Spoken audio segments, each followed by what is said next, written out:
Oui, Monsieur le Président, mes chers collègues, merci.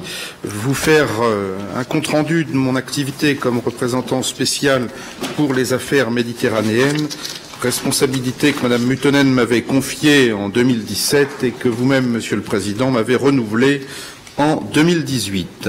Cette année, je me suis donc rendu en Égypte et le président Tsereteli m'a fait l'honneur de m'accompagner. C'était donc la première visite de membre de l'Assemblée parlementaire de l'OSCE depuis 10 ans. Et l'Égypte avait accueilli la conférence méditerranéenne de l'OSCE en 2009 pour la dernière fois. Au Caire, nous avons eu l'honneur de rencontrer le président de la Chambre des représentants. Nous avons eu aussi un entretien avec le vice-ministre des Affaires étrangères, ainsi qu'avec les secrétaires d'État en charge des droits de l'homme, des relations avec le Parlement et des affaires multilatérales. Nous avons également rencontré le pape copte Tourados II pour discuter avec lui du dialogue interreligieux en Égypte et de son utilité pour préserver la stabilité en Égypte. Nos entretiens ont porté en général sur la récente évolution de la situation au Moyen-Orient, les problèmes communs à cette région, à savoir la lutte contre la radicalisation et le terrorisme, la crise migratoire et la crise des réfugiés. Nos deux commissions spéciales, terrorisme et migration, ont été citées d'ailleurs comme de bons exemples de la contribution qu'apportent les échanges interparlementaires dans la réponse apportée aux défis sécuritaires qui dépassent les frontières.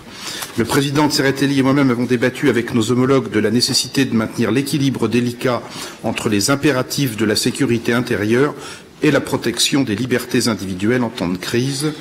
J'ai l'intention de rencontrer la présidence des partenaires méditerranéens pour la coopération qui échoua cette année à la Suède et nous espérons coordonner nos efforts pour cette année et je m'apprête à participer pleinement aux préparatifs de cette prochaine conférence. J'espère pouvoir me rendre en Jordanie, en Tunisie dans un avenir très proche et je vais bien évidemment approfondir les contacts noués avec nos amis marocains, égyptiens et maintenir aussi nos contacts avec nos amis algériens et israéliens. Vous dire aussi quelques mots plus personnel sur ce voyage en Égypte, où on a eu, je crois, le plaisir de trouver un pays sur la voie de l'apaisement, malgré un environnement, un voisinage hostile. Comme vous le savez, la France entretient de bonnes relations avec l'Égypte, ce qui a contribué à faciliter cette mission.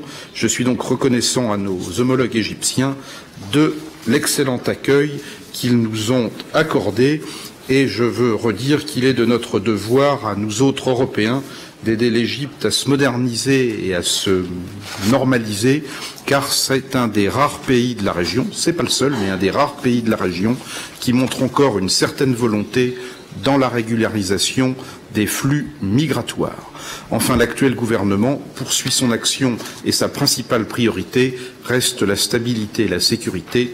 Cela mérite largement notre attention et notre soutien. Je terminerai, Monsieur le Président, par quelques mots sur la situation particulière en Méditerranée orientale entre Chypre et la Turquie, relation qui ne cesse de se détériorer. Je voudrais vous dire, mes chers collègues, que je trouve parfaitement normal que Chypre ait fortement réagi en janvier dernier à l'annonce turque selon laquelle Ankara ait décidé de commencer un nouveau forage de gaz naturel au large de la côte chypriote sud, et je constate avec regret que ce nouveau forage constitue une nouvelle violation des droits souverains et de la juridiction de la République de Chypre dans le cadre de la Convention des Nations Unies sur le droit de la mer, mais aussi du droit international coutumier relatif à ces questions. Suite à l'annonce par les autorités turques selon laquelle le navire de forage Yavuz va être développé pour une nouvelle mission, l'Union européenne a rappelé sa position concernant les activités de forage illégales de la Turquie dans la zone économique exclusive de Chypre. Des mesures concrètes visant à créer un environnement propice au dialogue de bonne foi sont nécessaires et je considère que l'intention de la Turquie de lancer ces nouvelles activités de façon regrettable vont dans le mauvais sens.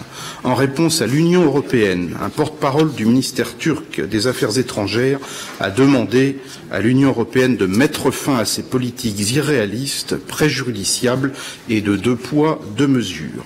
Je voudrais vous dire que la France partage les vives préoccupations de la République de Chypre face à l'escalade des tensions dans sa zone exclusive, économique exclusive et la présence aussi de navires militaires turcs dans cette zone.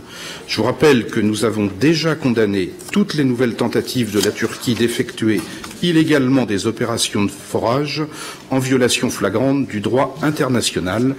Vous rappelez aussi que les Nations Unies se sont également prononcées sur la solution globale du problème chypriote et qu'il a été demandé à la Turquie de mettre fin à ces actions.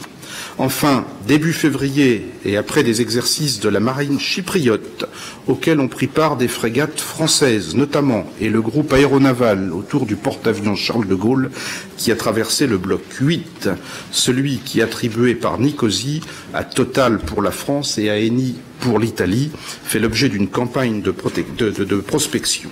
Dans ce contexte, la ministre française de la Défense s'est rendue récemment à Chypre pour rencontrer les plus hautes autorités du pays et les questions de souveraineté maritime ont été au cœur de ces échanges.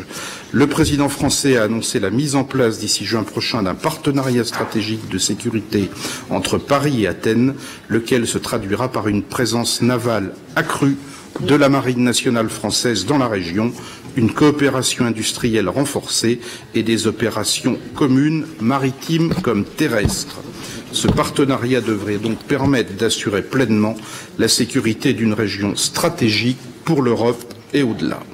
J'estime que les actions illégales turques auront un impact négatif considérable sur l'ensemble des relations entre l'Union européenne et la Turquie, qui, vous le savez, sont déjà très délicates en raison de la part importante que prend la Turquie dans les conflits dans la région méditerranéenne. Voilà, Monsieur le Président, mon rapport. Merci à vous.